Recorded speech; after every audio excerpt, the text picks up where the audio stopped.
Good morning, dear students. Today is 1st of May 2021. Today's class is for KG, and today's subject is GK. Now, today we are going to learn about the flightless birds. There are some birds which can fly, but there are few birds that can't fly. Okay, let us begin.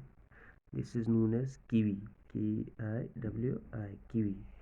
Right, kiwi. Okay, its beak is on its. Okay, its nose is on its beak. Okay, its nose is on its beak.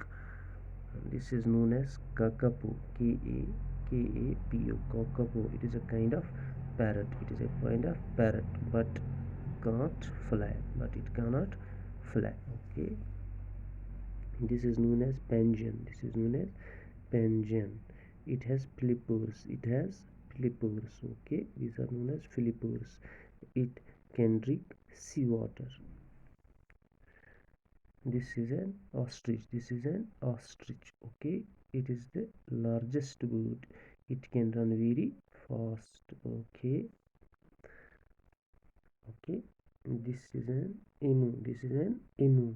It is the second largest bird, and it has two sets of eyelids. It has two sets of eyelids. Okay, I think this is enough for today. Tomorrow we shall meet again. Till then, have a good day. Assalamu alaikum wa rahmatullahi wa barakatuh.